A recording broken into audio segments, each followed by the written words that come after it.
Hello students, in this lecture we will discuss how to install the Oracle, क्योंकि अभी आपका जो practical start होगा पोर्शन एसक्यूएल का, तो हमने ये जो सॉफ्टवेयर है इसको इंस्टॉल करना है। Oracle का है ये, तो Oracle एक्सप्रेस एडिशन आता है हमारे पास, ये फ्री ऑफ कॉस्ट अवेलेबल होता है, तो आप ये डाउनलोड कर सकते हो Oracle database 10G express addition. इसको कैसे इंस्टॉल करना है वो मैं आपको थोड़ा सा इसमें बता देता हूँ इस वीडियो में, तो उसके बाद जो है हम इसका प्रैक्टिकल स्टार्ट करेंगे।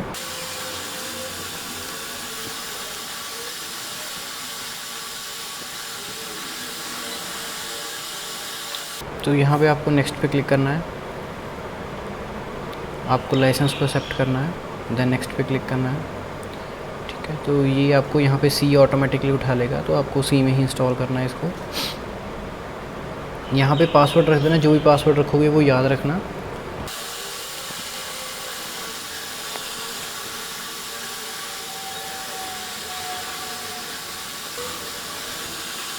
तो ये अगर आपके पास आपका एंटीवायरस अगर इसको रोकता है तो आपको इसको अलाउ करना पड़ेगा।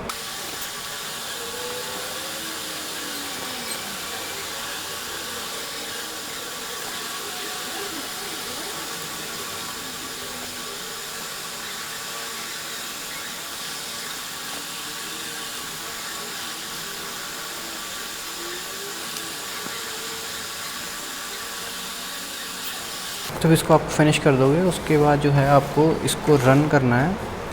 तो आप यहाँ पे जाओगे रन एसक्यूएल कमांड्स पे। तो जब ये ओपन हो जाए तो इसके बाद आपको कुछ बेसिक सी कमांड चलानी है, क्योंकि इसमें जो है यूज़र आपका क्रिएटेड नहीं होता, तो पहले आपको यूज़र जो है वो बनाना पड़ता है, और उसके बाद जो है आप अपनी कमांड्स जो है वो एग्जीक्यूट कर सकते हो। तो सबसे पहले आप लिखोगे कनेक्ट कैपिटल में सिस मैन एज सिस DBA। ये वैसे केस सेंसिटिव नहीं होती, तो आप जैसे मर्जी लिख सकते हो। उसके बाद आपको पासवर्ड जो है वो एम्प्टी रखना है, तो ये कनेक्टेड हो जाएगा। उसके बाद आपने लिखना है क्रिएट यूज़र, ये जर्नल से हमने नाम रखे होते हैं स्कॉट आइडेंटिफाइड बाय, ये अपना आप कोई भी दे सकते हो यूज़र नेम और पासवर्ड। फ़िलहाल क्रिएट यूज़र ये आपका सिंटेक्स है। स्कॉट एक मैंने नाम दे रखा है, आप अपना नाम भी लिख सकते हो। आइडेंटिफाइड बाय ये एज इट इज़ आपको लिखना है। टाइगर की जगह आप कोई भी पासवर्ड दे सकते हो। तो आपको जो है एंटर प्रेस करना है, सेमीकोलन लगा के आपको एंटर प्रेस करना है, तो आपका यूज़र जो है वो क्रिएट हो जाएगा। उसके बाद जो है आपने इस यूज़र को जो है वो सारी परमिशंस देनी है। तो आप लिखोगे ग्रांट ऑल प्रिविलेजेस टू, जो भी आपका यूज़र का नाम है, जैसे मैंने यहाँ पे स्कॉट रखा है तो आप स्कॉट लिख के इसको एंटर प्रेस कर दो, ग्रांट सक्सीड हो जाएगी। उसके बाद आप इसको एग्ज़िट कर देना, और दोबारा आप इसको जब रन करोगे तो आपको लिखना है कनेक्ट स्कॉट, पासवर्ड आपका जो भी था, मैंने टाइगर रखा तो मैं टाइगर करके एंटर कर रहा हूँ। तो यहाँ पे आप एसक्यूएल जो आपकी वो है जो है वो कनेक्टेड हो जाएगी। Hello students, my self professor Anil Kumar, and today we will be discussing the next topics of database management system. तो लास्ट लेक्चर में हमने देखा था कि हमने जो है एसक्यूएल को कैसे इंस्टॉल करना है। तो अब वहाँ पे हमने एसक्यूएल डाटा टाइप्स को भी डिस्कस कर लिया था। अब उसके बाद ये आपकी कमांड्स होती हैं, आपने टेबल क्रिएट करना है, create table with data from another table, यानी कि आपके पास ऑलरेडी एक टेबल बना हुआ है तो आप उससे ही डाटा उठा के जो एग्जिस्टिंग टेबल में, मतलब आपके पास कोई ऑलरेडी टेबल है, आप एक नया टेबल बना रहे हो, तो आप चाहते हो कि पुराने का डाटा नए में आ जाए, आप उसी से नया टेबल बनाना चाहते हो, तो उसको हम बोल देते हैं creating a table with data from the another table.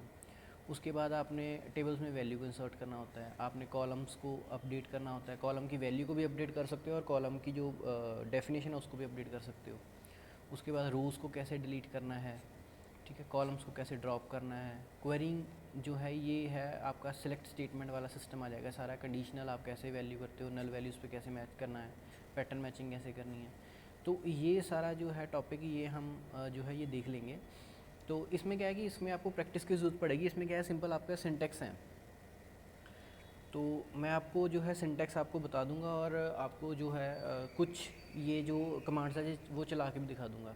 पर इसमें क्या है, आपको ज़्यादा से ज़्यादा प्रैक्टिस करने की ज़रूरत है। आपकी बुक में बहुत सारी एग्जांपल्स दी गई हैं, बुक हम फॉलो कर रहे हैं अंशुमन शर्मा जी की, तो उस बुक में आपको काफ़ी सारी एग्जांपल्स हैं, तो आप वो सारी की सारी जो है अपने लेवल पे रन करके देख सकते हो, और आपकी जो अंडरस्टैंडिंग है उससे क्या है ज़्यादा इम्प्रूव हो जाएगी।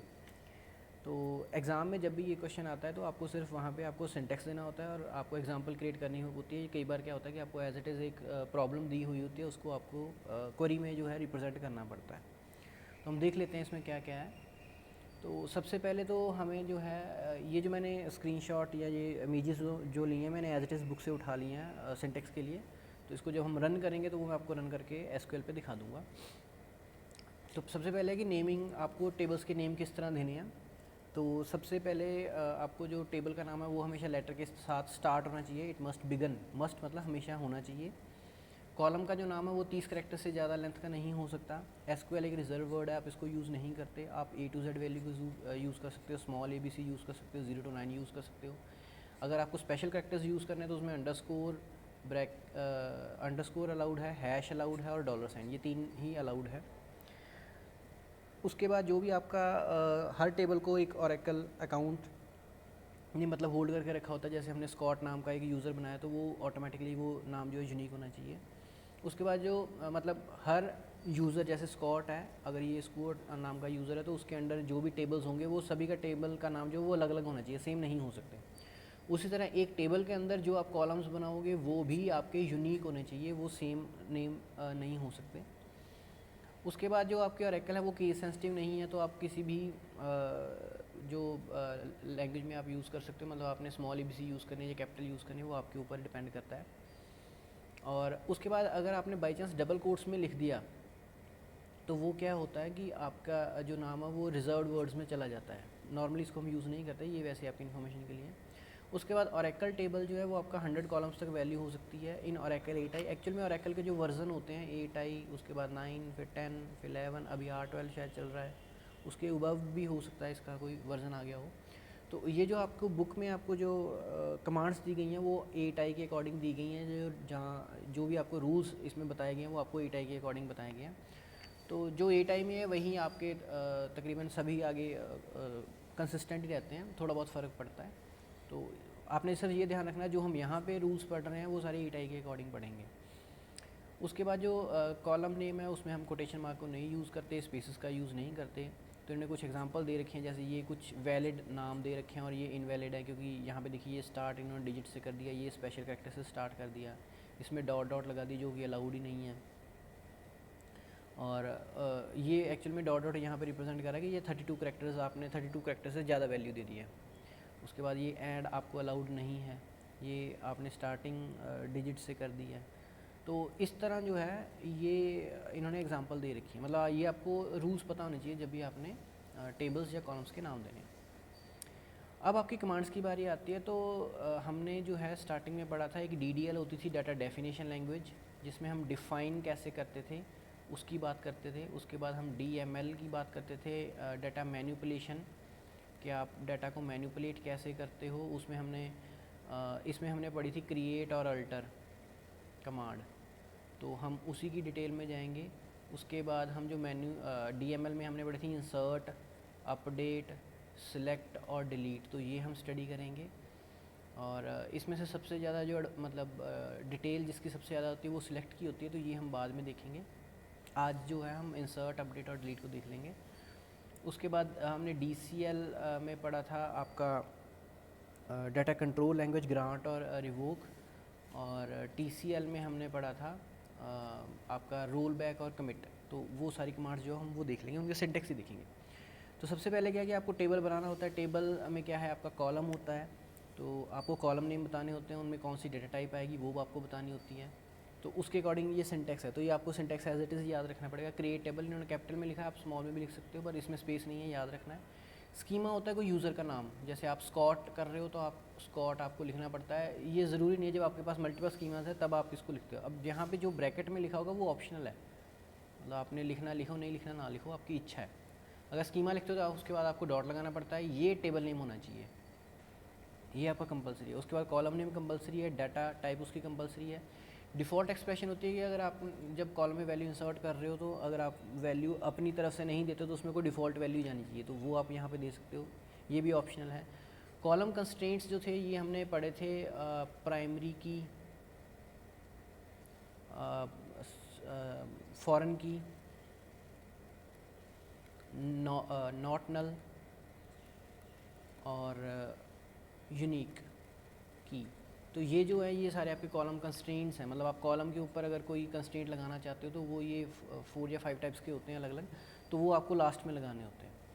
और उसके बाद ये इस तरह ही ये चलता रहेगा, कॉलम 1 कॉलम 2 की डेफिनेशन, कॉलम 3 की। और उसके बाद जो है आपको ये देखिए ये कॉमा है, मतलब पहला कॉलम की जो भी डेफिनेशन है वो दूसरे से बाइफिकेट कैसे होगी, इस कॉमा की वजह से। और उसके बाद आपका फिर कॉलम नेम n तक चले गए आप, और यहाँ पे कंस्ट्रेंट्स तक ख़त्म हो गया। कंस्ट्रेंट ख़त्म होने के बाद कॉमा लगा के आप टेबल कंस्ट्रेंट्स भी दे सकते हो। अब एसक्यूएल में आपको क्या याद रखना है कि आपकी कमांड कब एंड होती है, जब आप सेमीकोलन लगाते हो। जब तक आप सेमीकोलन नहीं लगाओगे आपकी जो कमांड है वो एंड नहीं होगी, तो ये आपने ध्यान रखना है। तो इसको अगर जनरली मैं बोलूँ तो अगर मेरे से वाइवा में पूछा जाए तो मैं सिंपल बोलूँगा create table, table name, bracket start, column name, data type, default expression, column constraints, comma, then so on, column up to n, then comma, उसके बाद टेबल कंस्ट्रेंट्स। तो ये जो स्क्वायर ब्रैकेट्स में ये आपके ऑप्शनल होते हैं, और ये जो एंगुलर ब्रैकेट्स में ये आपके कंपलसरी होते हैं। मतलब अगर आपने डिफ़ॉल्ट को यूज़ करिए तो उसके बाद एक्सप्रेशन आपको देनी ही पड़ेगी, ठीक है। तो जैसे ये ब्रैकेट में लिख दिया कॉलम कंस्ट्रेंट्स आप लिख सकते हो, तो उसका इसका अलग सिंटैक्स है। तो अब हम बात करते हैं कॉलम कंस्ट्रेंट्स की, कंस्ट्रेंट्स की मेनली। तो कंस्ट्रेंट्स हमने जैसे बात कर ली है कि हमारे पास 4 टाइप्स के कंस्ट्रेंट हैं, नॉट नल, प्राइमरी की, फॉरेन की, यूनिक और चेक इंटीग्रिटी कंस्ट्रेंट्स। 5 टाइप के होते हैं हमारे पास टोटल। अब ये जो कंस्ट्रेंट्स हैं ये आप या तो कॉलम लेवल पे लगा सकते हो या आप टेबल लेवल पे। कॉलम लेवल पे आप मतलब उसकी आपने डेफिनेशन, कॉलम की जब डेफिनेशन दी उसके साथ दे दी कंस्ट्रेंट की, या फिर आपने टेबल की जब आपने डेफिनेशन दी उसके एंड में आपने अगर सभी कंस्ट्रेंट्स इकट्ठे लिख दिए तो उसको हम बोल देते हैं टेबल लेवल, ठीक है। तो आप कॉलम कंस्ट्रेंट्स लगा सकते हैं या टेबल कंस्ट्रेंट्स होते हैं। अब कुछ कंस्ट्रेंट्स जो होते हैं वो कॉलम पे ही लगते हैं, टेबल पे नहीं लगते। और इनमें वैसे एक ही एग्जांपल है जो आपकी नॉट नल है। ये आपकी हमेशा, अगर आपको नॉट नल लगाना है तो आपको हमेशा कॉलम पे ही आप लगा सकते हो, यानी कि आपको कॉलम लेवल पे ही इसको लगाना पड़ेगा, आप टेबल लेवल पे इसको जो है यूज़ नहीं कर सकते। तो अब इसका सिंटेक्स देख लेते हैं। अगर आपने कॉलम पे लगाना है तो हमने वैसे ही पहले देख लिया कि कॉलम का नाम होगा, उसके बाद उसकी कंस्ट्रेंट, ये वर्ड है, ये आपका कीवर्ड है, उसके बाद कंस्ट्रेंट का नाम, ये भी ऑप्शनल होता है, आपने देना दो नहीं देना ना दो। कंस्ट्रेंट की टाइप, नॉट नल है, प्राइमरी की है या फॉरेन की है या क्या है, तो उसका अलग अलग है। अगर आप नॉट, ये हम आगे देख लेंगे जब इसकी अकेले अकेले की टाइप देखेंगे। तो अगर आपको टेबल पे अप्लाई करना है तो आप क्या करते हो, यहाँ पे जब आपके कॉलम की डेफिनेशंस जो हैं वो ख़त्म हो गई तो आप क्या लिखते हो, कंस्ट्रेंट, कंस्ट्रेंट का नाम, उसकी टाइप, उसके बाद कॉलम का नाम लिखना शुरू कर देते हो। जैसे हमने कंस्ट्रेंट लिख दिया प्राइमरी की, तो प्राइमरी की में कितने कॉलम्स आ गए वो सारे, या यूनिक लिख दिया तो कितने कॉलम्स आ गए वो सारे, तो इस तरह। अब हम इसको 1 बाय 1 करके देख लेते हैं। तो सबसे पहले हम बात करेंगे नॉट नल की। तो नॉट नल में क्या है, आपको कॉलम, ये कॉलम कंस्ट्रेंट है तो आपको कॉलम का नेम देते हो, उसके बाद डेटा टाइप देते हो, आप कंस्ट्रेंट का नेम, ये अभी ऑप्शनल है, ब्रैकेट में है इसलिए ऑप्शनल है, आपको नॉट नल लिखना है। अब नेम जो है वो ऑप्शनल होता है, पर नेम हम देते क्यों है, ताकि हमें जो कंस्ट्रेंट का नाम पता चल जाए। जैसे हमारे पास बहुत सारे टेबल्स हैं तो हमने हर जगह नॉट नल लगा रखा होगा, तो जब हमें अपने कंस्ट्रेंट्स को देखना पड़ता है या बाद में चेक करना पड़ता है कि कौन से कॉलम पे हमने कौन सा कंस्ट्रेंट लगाया था, तो अगर हमने नाम दिए होंगे उसके, तो हमें जो है आइडेंटिफाई करना आसान हो जाता है। तो इट इज़ ऑलवेज़ रिकमेंडेड, वो रेकमेंड करते हैं कि अगर आपके पास बहुत सारा डेटा है तो आप जो कंस्ट्रेंट्स हैं उनके नाम दीजिए, ठीक है। हम जो है हम स्मॉल डाटा पे काम करते हैं एग्जांपल के लिए, तो इसलिए कई बार हम नाम नहीं भी देते। अब उसके बाद आता है आपका प्राइमरी की। क्या आप जो प्राइमरी की कंस्ट्रेंट है वो आप कॉलम लेवल पे लगा सकते हो। अगर कॉलम लेवल पे लगाना है तो क्या है, simple column name, data type same रहेगा, कंस्ट्रेंट का नाम देना है, मर्जी है। प्राइमरी की आपको इस तरह लिखना है बिना स्पेस के, सॉरी स्पेस आएगा, प्राइमरी स्पेस की आएगा ये, ठीक है। आपको यहाँ पे प्राइमरी के बाद ये स्पेस है, की लिख देना है। अगर आपको टेबल लेवल पे लगाना है तो आप क्या लिखोगे, सबसे पहले टेबल की जब डेफिनेशन एंड हो जाएगी तो मतलब लास्ट जो ब्रैकेट सेमी कॉलन है उससे पहले जहाँ पे हमने लिखा था टेबल कंस्ट्रेंट्स, तो वहाँ पे आप क्या लिखोगे, कंस्ट्रेंट का नाम पहले दोगे, फिर प्राइमरी की, जो कॉलम्स आपको प्राइमरी की में इंक्लूड करने हैं आप उनका सभी का जो है नंबर वो दे दोगे, नाम दे दोगे उनका। अब उसके बाद आता है आपका फॉरेन की। तो फॉरेन की में क्या है, यहाँ पे पहले आपका चाइल्ड कॉलम होता है। फॉरेन की का मतलब क्या होता है, पेरेंट और चाइल्ड रिलेशनशिप, यानी कि चाइल्ड में कुछ ऐसा कॉलम होगा जिसकी वैल्यू किस पे डिपेंड करती है, पेरेंट के कॉलम के ऊपर। तो हमें इन दोनों में रिलेशन बनाना है। तो उसके लिए हम क्या करते हैं, हमने पहले चाइल्ड कॉलम का नाम दिया, अगर कॉलम लेवल पे कर रहे हो, पहले हमने चाइल्ड कॉलम का नाम दिया, उसकी डाटा टाइप बता दी, यहाँ पे कंस्ट्रेंट नेम लिख दिया, अगर देना है दो, नहीं देना ना दो। रेफरेंसेस लिखोगे मेनली, रेफरेंसेस। उसके बाद आप पेरेंट टेबल का नाम दोगे, जिस टेबल से आपने इसको रेफरेंस करना है, और ब्रैकेट में उसके जो है कॉलम्स का नाम दोगे। ठीक है, आपने पहले टेबल का नाम देना, फिर ये ऑप्शनल सी बना रखी है उन्होंने, ये वाली जो करली ब्रेसेस है ये आपने लिखनी होती है, रेफरेंसेस। उसके बाद आप टेबल का नाम देते हो, फिर ये ब्रैकेट्स के अंदर आप कॉलम का नाम देते हो, किस कॉलम से इसकी वैल्यू जो है आप उठा के यहाँ पे इसको रेफ़र कर रहे हो।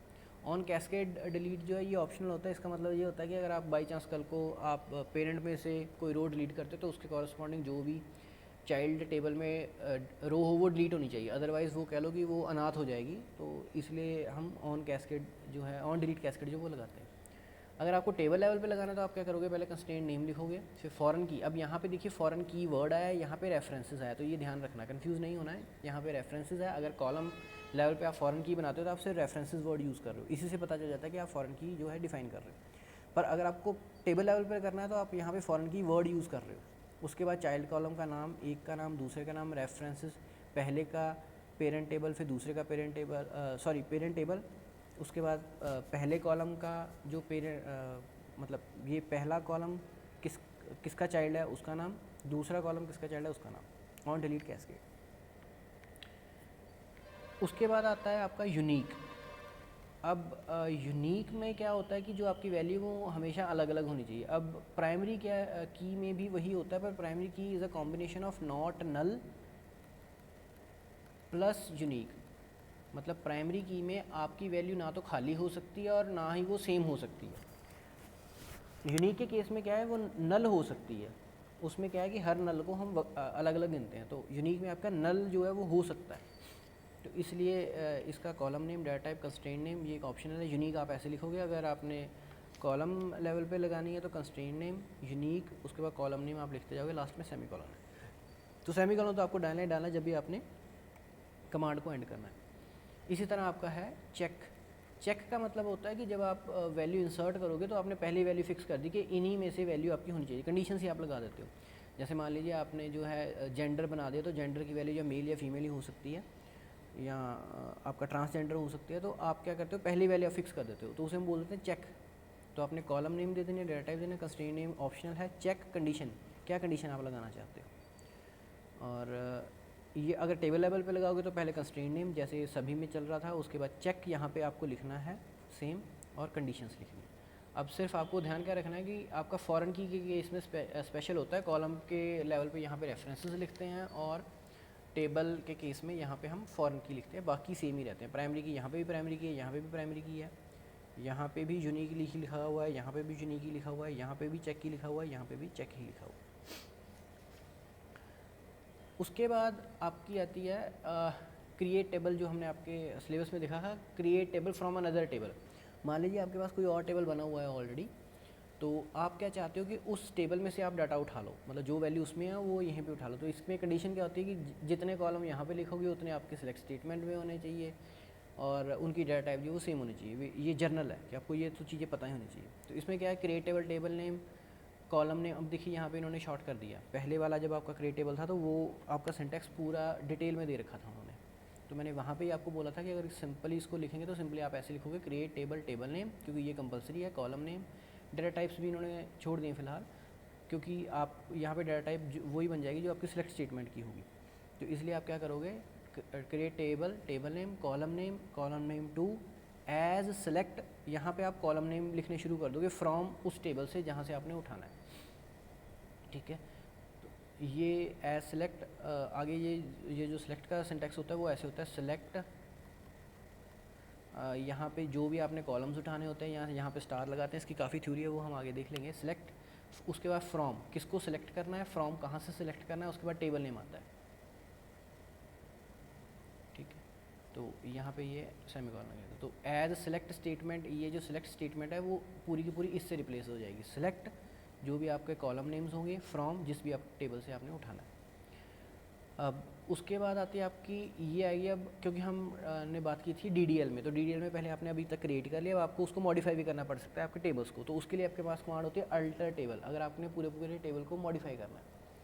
तो टेबल नेम, उसके बाद मॉडिफाई, अगर आपने एग्जिस्टिंग को मॉडिफाई करना है उसमें आप कॉलम का नाम बताते हो, उसके कंस्ट्रेंट जो भी आपने मॉडिफिकेशन करनी है आप यहाँ पे लिख देते हो। अगर आपने कोई नया टेबल ऐड करना है, यहाँ पे हम सिर्फ मॉडिफाई कर रहे हैं, मान लीजिए उसका साइज़ पहले 25 था, अभी आप 30 कर रहे हो, इस तरह। तो अगर ऐड मतलब आपके पास कॉलम पहले 4 थे, अभी आपने 5वां कॉलम लेके आना है, तो उसके लिए आप ये वाली कंडीशन यूज़ करोगे, ऐड वाली, ठीक है। तो ये आपका थर्ड हो गई कि अल्टर टेबल पर आपने ऐड कर रहे हो, ये मॉडिफाई कर रहे हो सिर्फ एग्जिस्टिंग कॉलम को, चाहे उसका कंस्ट्रेंट मॉडिफाई कर रहे हो या आप उसका कॉलम की डेफिनेशन अपडेट कर रहे हो, वो सारी चीज़ें। अगर आप अल्टर टेबल टेबल नेम कर देते हो तो ये है ड्रॉप कॉलम। अगर बाई चांस आपने किसी कॉलम को ड्रॉप करना, आपको कॉलम अभी नहीं चाहिए, तो वो आपका कमांड आती है अल्टर टेबल ड्रॉप कॉलम। यहाँ पे आप जो है इसको ड्रॉप के साथ, कॉलम के साथ अगर आप यहाँ पे लिख दोगे ड्रॉप स्पेस कंस्ट्रेंट, अगर लिख दोगे तो आपको क्या देना होता है, कंस्ट्रेंट का नाम, मतलब आपने पहले कोई कॉलम बनाया था उसमें आपने यूनिक की लगा दिया, अब आप बोलते हो मुझे यूनिक की नहीं चाहिए, तो आप क्या करोगे, ड्रॉप कंस्ट्रेंट, उस यूनिक की के जो भी उसका नाम होगा वो नाम आपको पता होना चाहिए। अब ये चलेगी कब कमांड, जब आपके पास इसका नाम होगा। तो इसलिए हमने स्टार्टिंग में बोला था कि आप अगर इसका नाम दे दोगे तो ज़्यादा बेटर है, ठीक है, बाकी ये कंपल्सरी नहीं होता है। फिफ्थ जो आपकी बनेगी वो आएगी आपका रीनेम। अगर बाई चांस आपने अपने टेबल का जो नाम है उसको रीनेम करना, तो उसके लिए हमारे पास दो कंस्ट्रेंट्स हैं, सॉरी दो हमारे पास अलग अलग कमांड्स हैं। Alter table old name, rename to लिख दोगे, उसके बाद आ जाएगा new table name, rename to ये स्पेस आएगी, या फिर आप क्या लिखोगे, rename old name to new name. मतलब ये दोनों कमांड्स आप कोई भी लगा सकते हो, चाहे अल्टर टेबल वाली लगा लो चाहे रीनेम लगा लो। ये जो लास्ट कमांड है ये आपको है कि आपको भी टेबल चाहिए नहीं, तो आप क्या लिखोगे, ड्रॉप टेबल, ठीक है, टेबल का नाम, कैस्केड कंस्ट्रेंट्स वही कि अगर ये पेरेंट टेबल है तो इसके जो भी चाइल्ड में जो भी रोज़ होंगी वो भी आपकी साथ के साथ जो है वो डिलीट हो जाएंगी। उसके बाद जो आपकी कमांड्स आती हैं वो आती हैं इंसर्ट की, कि आपने अभी टेबल तो क्रिएट कर लिया, अब उसमें आप डेटा डालना चाहते हो, तो उसके लिए आपके पास क्या कमांड है, इंसर्ट इनटू, ठीक है, टेबल नेम। ये इंसर्ट इनटू में ये स्पेस आएगी यहाँ पे, ठीक है। तो इंसर्ट इनटू टेबल नेम, उसके बाद कॉलम नेम, मतलब कौन कौन से कॉलम में आपने वैल्यू डालनी है, और वैल्यूज़ आप लिख दोगे, और ये कॉलम नेम की इसकी कॉरस्पॉन्डिंग वैल्यू यहाँ पे लिख दोगे, इसकी यहाँ पे और इसकी यहाँ पे। तो इसमें क्या होता है कि अगर आपका कुछ स्ट्रिंग वैल्यू है तो आप उसको इन्वर्टेड कॉमास में जो है वो लिखोगे, ठीक है। आपने सिर्फ ये ध्यान देना है, अगर इंटीजर वैल्यू तो आप डायरेक्टली लिख देते हो, इन्वर्टेड कॉमास में लिखते हो। अगर आपके पास स्ट्रिंग है, मान लीजिए आपने नाम को एंटर करना है, तो आप क्या लिखोगे, ऐसे ABC, ठीक है। उसके बाद आता है आपका ये वाला इंसर्ट, ये आता है कि अगर आपने वैल्यूज़ एक तो आपने यहाँ पे दे दी, अगर आप बोलते हो कि मुझे प्रॉम्प्ट आना चाहिए, जैसे आप वहाँ पे printf लिखते थे C में, तो वैसे आपको प्रॉम्प्ट आना चाहिए, प्रॉम्प्ट पे आप वैल्यू डालोगे तो आप क्या लगाते हो, @ तो sorry address of operator. So address of operator अगर ये लगाते हो तो यानी कि A की वैल्यू पूछेगा, फिर B की वैल्यू पूछेगा पर स्ट्रिंग में पूछेगा, फिर C की वैल्यू पूछेगा स्ट्रिंग में। देखिए ये अभी ये ID है तो ये न्यूमेरिक है, ये नेम है तो ये स्ट्रिंग है। अगर ये डेट ऑफ बर्थ आ गया आपका तो ये भी आपका डेट बनेगी, पोस्ट ये आपकी कोई स्ट्रिंग होगी, फ़ोन नंबर आपका नंबर में होगा, ठीक। तो इस तरह भी आप जो है वैल्यूज़ कर सकते हो। आप जो वैल्यू है वो कहीं और से भी उठा सकते हो, जैसे हमने क्रिएट टेबल के टाइम पे वैल्यूज़ कहीं और से उठा ली थी, आप इंसर्ट के टाइम भी उठा सकते हो। आप लिखोगे insert into table name, column name, select statement लगा दोगे, मतलब सेलेक्ट कॉलम नेम जो भी आपने लेने हैं, फ्रॉम टेबल लिख दोगे, तो उस टेबल में जो भी वैल्यूज़ होगी वो यहाँ पे आ जाएंगी, ठीक है। तो ये भी आप लगा सकते हो। उसके बाद आता है आपका डिलीट, कि आपने जो डाटा इंसर्ट कराया था वो आप डिलीट कर रहे हो। डिलीट करने से पहले हम जो है अपडेट देख लेते हैं, वैसे कि आपने डाटा तो एंटर कर दिया, अब आप उसको अपडेट करोगे, तो अपडेट के लिए क्या करोगे, update table name set column name, उसकी वैल्यू इज़ इक्वल टू मतलब उसकी क्या वैल्यू आप नहीं देना चाहते हो, एक्सप्रेशन भी हो सकती है, वो सिंपल वैल्यू भी हो सकती है। उसके बाद कॉमा अगला कॉलम, ठीक है, उसके बाद कॉमा फिर अगला कॉलम, वेयर कंडीशन। अब ये वेयर कंडीशन में क्या है कि आपको ये बताना है कि आप कहाँ पे वैल्यू अपडेट करना चाहते हो। जैसे आपने बोल दिया कि मैं नाम अपडेट करना चाहता है। तो वेयर कंडीशन में नॉर्मली जो है हम बताते हैं कि प्राइमरी की का हम नॉर्मली यूज़ कर लेते हैं, या हमको कंडीशन बता देते हैं कि जिसका रोल नंबर इतना है उसका नाम ये अपडेट कर दो, या जिसका रोल नंबर इतना है उसका फ़ोन नंबर ये अपडेट कर दो, या उसके मार्क्स इतने अपडेट कर दो। तो वो आपकी आ जाती है वेयर कंडीशन, ठीक है। उसके बाद आता है आपका डिलीट। अगर आपने डेटा डिलीट करना है तो मतलब रोज़ को डिलीट करना है अब यहाँ पे, तो आप delete from table where condition लगा दोगे तो ये आपका जो रोज़ हैं वो डिलीट हो जाएंगी, मतलब वेयर कंडीशन के बेस पे। अगर आपने बोल दिया कि जिनके मार्क्स जो हैं वो 10 से ग्रेटर है तो वो सारे डिलीट कर दो, वो डिलीट हो जाएंगे, या जिसका जो रोल नंबर है वो 1 है तो उसको डिलीट कर दो डाटा, तो उसका डाटा डिलीट हो जाएगा। ट्रंकेट टेबल में क्या होता है कि आपकी सारी की सारी ऑल रोज़, सारी की सारी जो रोज़ हैं वो सारी की सारी डिलीट हो जाती हैं, ठीक है। उसके बाद जो ये जो कमिट है ये क्या करता है कि आपका जो डाटा है उसको परमानेंट चेंजेस कर देता है। तो ये कमिट है ये डिपेंड करता है आप कौन सा सॉफ्टवेयर यूज़ कर रहे हो, मतलब कौन सा आप जैसे आप इसको स्टार प्लस यूज़ कर रहे हो या कौन सा आप यूज़ कर रहे हो उसके बेसिस पे डिपेंड करता है। कई तो कमिट अपने आप चलाते रहते हैं, कई बार हमें चलाना पड़ता है। और जो रोल बैक होता है वो होता है कि जो लास्ट कमिट से, जैसे मान लो मैंने यहाँ पे कुछ कमांड्स चला दी 1 2 3 वो चल गई, अब मैंने कमिट कर दिया तो वो परमानेंट हो गई। अब इस कमिट के बाद मैंने फिर कुछ कमांड्स चला दी, अब मुझे लगता है कि मुझे ये वाली कमांड्स नहीं चलानी चाहिए थी, तो मैं अगर रोल बैक चला दूँगा तो जिस कंडीशन पे कमिट ने जो परमानेंट किया था वहाँ तक मैं वापस पहुँच जाऊँगा, ये बीच वाली जो कमांड्स हैं ये रोल बैक हो जाएंगी, ये मतलब एग्जीक्यूट नहीं होंगी। आप ऐसा कह सकते हो, एग्जीक्यूट होकर रोल बैक हो जाएंगी, वो अपडेशन नहीं रहेगी, आप ऐसा कह सकते हो। तो ये रोल बैक का एक सेव पॉइंट भी आप बना लेते हो कि मतलब आपने अलग अलग सेव पॉइंट्स बना लिए। तो जैसे यहाँ पे अभी मैंने 4 कमांड्स है पर मुझे चाहिए था कि ये सिर्फ 2 ही जाएँ, बाकी जो 2 है रह जाएँ, पर मैंने 2 के बाद कमिट नहीं चलाया था। तो अभी मुझे मेरी मजबूरी क्या है कि मुझे 4 की 4 जो है मेरी सारी रोल बैक होंगी।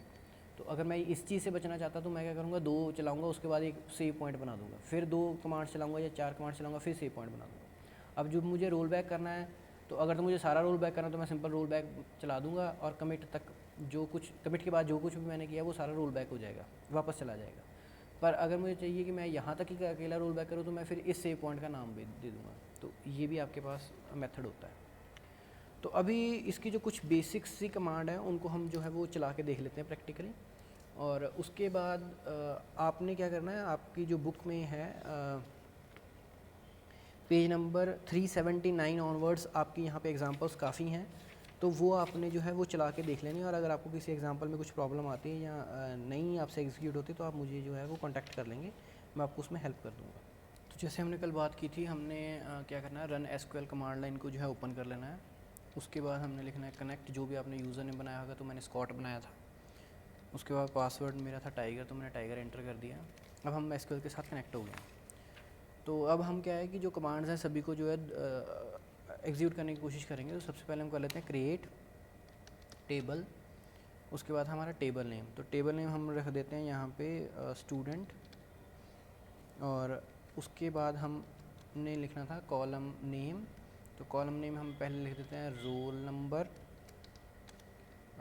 ये नंबर में हो सकता है, और इसके जो करेक्टर्स हैं मैक्सिमम 5 हम ले लेते हैं। उसके बाद हम नेम ले लेते हैं, नेम वैरचर 2 इसकी टाइप हो गई, और जो नेम है वो मैक्सिमम जो है वो 15 करेक्टर्स का हम कर देते हैं।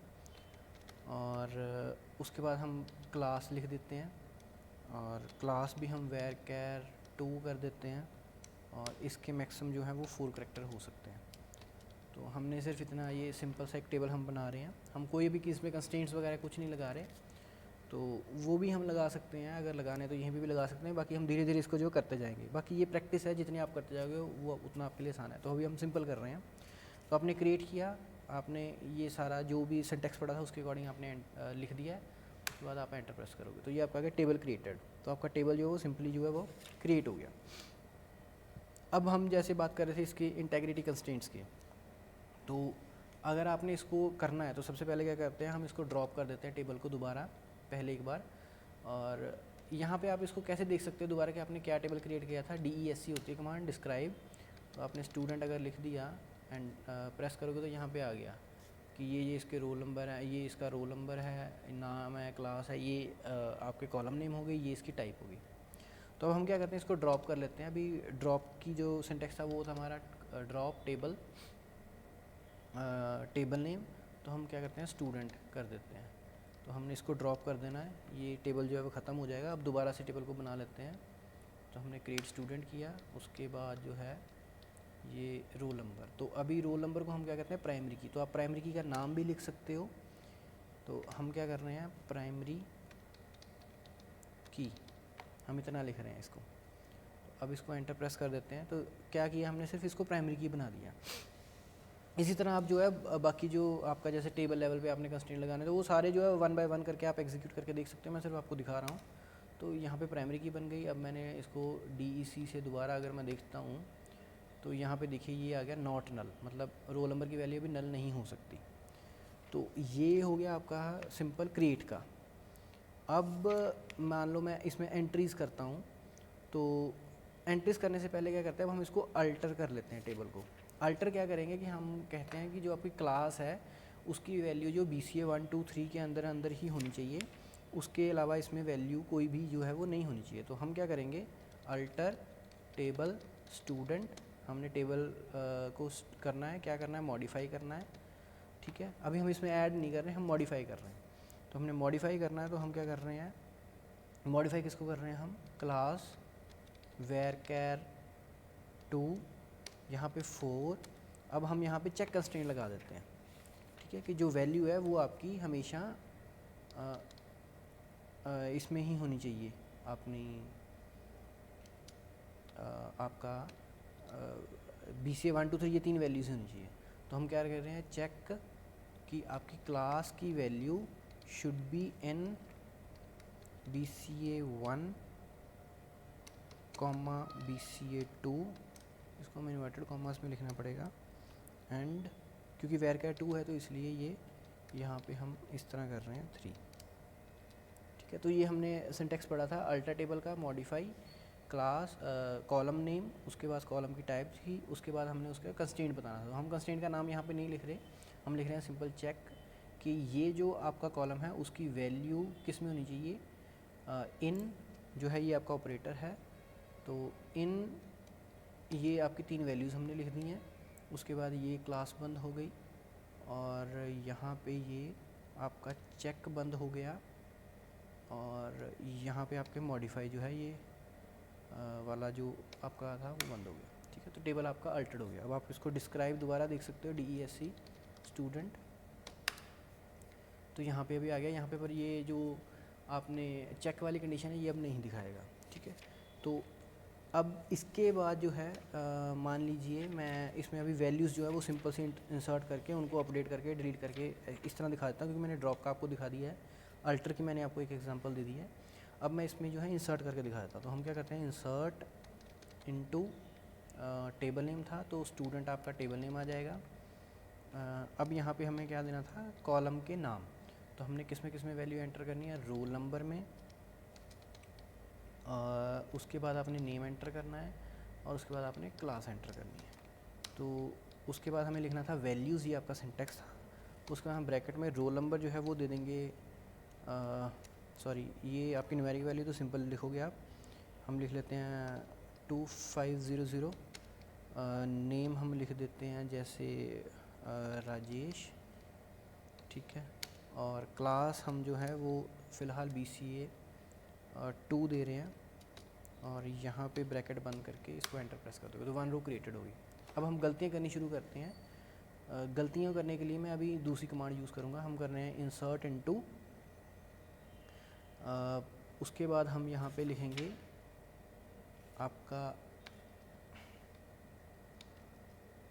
ये हो गया आपके कॉलम नेम, देन हम लिखेंगे वैल्यूज़।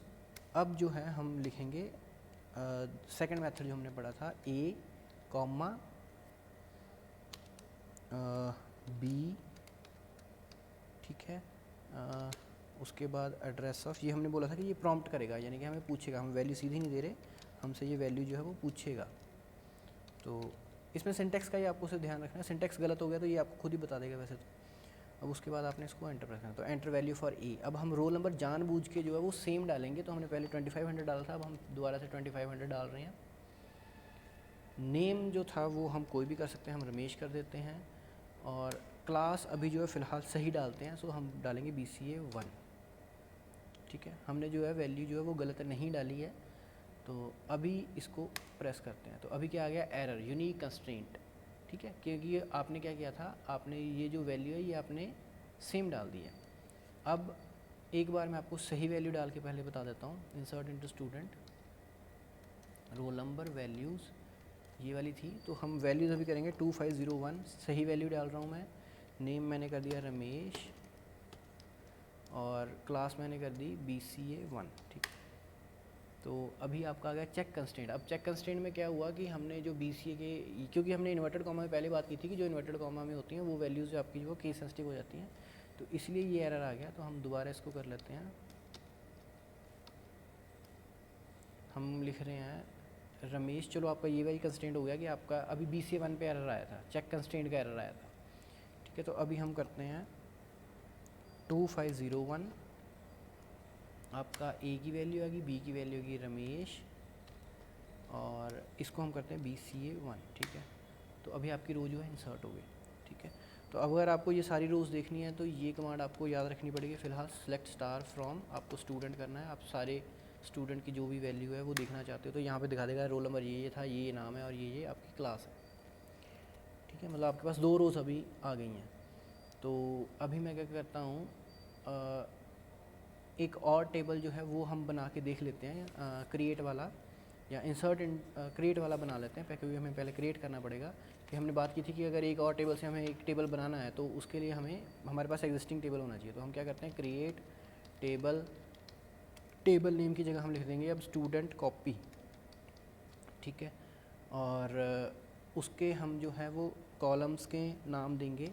तो नाम जो हम सेम दे देंगे, रोल नंबर, कॉमा, ये आप सेम भी रख सकते हो, अलग अलग भी रख सकते हो। रोल नंबर नहीं, अभी यहाँ पे चलो ID कर देते हैं, ID, S नेम ऐसे कर देते हैं, और S क्लास कर देते हैं।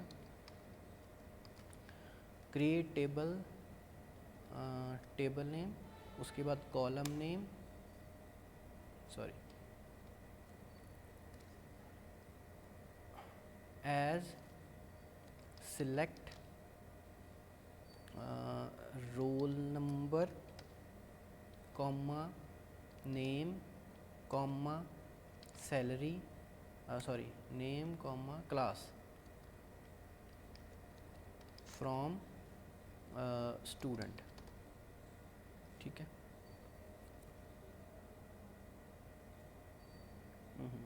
अभी यहाँ पे गलती हो रही है क्रिएट में, इसमें आपके सिंटेक्स एरर ही आएंगे, तो आपको जो सिंटेक्स है वो ध्यान से लिखना है बस। ठीक है, तो अभी टेबल क्रिएट हो गया, यहाँ पे ई की गलती थी तो वो अभी ठीक हो गया। तो अभी आप देख सकते हो कि आपका टेबल जो है स्टूडेंट कॉपी में सेम वैल्यूज़ होनी चाहिए। Select star from student underscore copy, तो ये आपकी एज इट इज़ वैल्यूज़ आ गई हैं। ठीक है, तो अब आपने ध्यान क्या रखना है कि आपने ये सारा जो है मतलब आपने ये जो हमने किया है ये सिर्फ आपने सिंटेक्स को देख के, आपके एग्जांपल बुक में बहुत है, आप अपने मन से कोई भी एग्जांपल बना के इनको सिर्फ आपने एग्जीक्यूट करना है। तो अभी मैं 1-2 और आपको करके दिखा देता हूँ। अभी हमने इंसर्ट कर लिया, तो हम अभी अपडेट या डिलीट करके देख लेते हैं। तो पहले हम कर देते हैं अपडेट। तो अपडेट का था आपका syntax update table, update table name सीधा। तो अपडेट हम कर रहे हैं स्टूडेंट को। ठीक है, सेट क्या कर रहे हैं, नेम अभी चेंज कर देते हैं, set name is equal to Rajesh का कर देते हैं Rajesh Kumar, set name is equal to Rajesh Kumar. ठीक है, where ID, where roll number, roll number, हम ये वाली बात कर रहे हैं तो इसलिए इनसे कंफ्यूज मत होना। हम नेम को अपडेट कर रहे हैं, यहाँ पे राजेश कुमार करेंगे। रोल नंबर कितना है ये जिसका, 2500। तो अभी एंटर प्रेस करोगे तो रो अपडेट होगी। अब सिलेक्ट स्टार फ्रॉम स्टूडेंट करोगे तो ये जो है आपकी वैल्यू अपडेटेड होगी। ठीक है, तो अभी यहाँ तक हमने क्या कर लिया, हमने अपडेट भी कर लिया। अब मैं क्या कर रहा हूँ, मैं इसको डिलीट करके भी दिखा देता हूँ आपको। अब रमेश वाली लाइन जो है वो नीचे को डिलीट कर देते हैं। तो हम क्या कर रहे हैं, सिलेक्ट डिलीट फ्रॉम स्टूडेंट, इसका सिंटेक्स था डिलीट फ्रॉम टेबल नेम। तो हम क्या कर रहे हैं, delete from table name where roll number is equal to 2501 हम कर देते हैं, ठीक है। यानी कि हम रमेश वाली लाइन को जो डिलीट कर रहे हैं। तो अभी ये आपकी रो डिलीट होगी। अब दोबारा आप देख लोगे सिलेक्ट स्टार फ्रॉम स्टूडेंट, तो यहाँ पे जो है कर लेंगे, ठीक है। तो होता क्या है कि हम ये सिर्फ जो हमने जैसे टेबल बना दिया उस पर कंस्ट्रेंट्स लगा दिए, जब ये आप टेबल को फर्दर एप्लीकेशंस में यूज़ करोगे तो आपकी जो इंटेग्रिटी वो मेंटेन रहेगी। ये अभी आपका मैनेज रहता है डेटाबेस सारा, हमने वो डेटाबेस के फीचर्स पढ़े थे। तो ये आपका कुछ हमने एग्जीक्यूट की। अब मैं क्या कर रहा हूँ, मैं अभी यहाँ पे मैं इसको कमिट कर रहा हूँ फ़िलहाल तो, क्योंकि हमने कुछ चेंजेस किए हैं। तो मैं फ़िलहाल अभी कमिट करके इसको जो है वो एग्ज़िट कर रहा हूँ, ठीक है। फिर आपको जो इसका अगर कमिट नहीं करोगे तो क्या होता है वो मैं आपको दिखा दूँगा। फ़िलहाल मैं इसको कमिट कर रहा हूँ, तो ये सारा कमिट कंप्लीट हो गया। अब फाइनली मेरे पास क्या है, मेरे पास स्टूडेंट टेबल है, उसमें सिर्फ एक रो है, और स्टूडेंट कॉपी है, उसमें एक भी रो मेरे पास, उसमें 2 रोज़ हैं, ठीक है।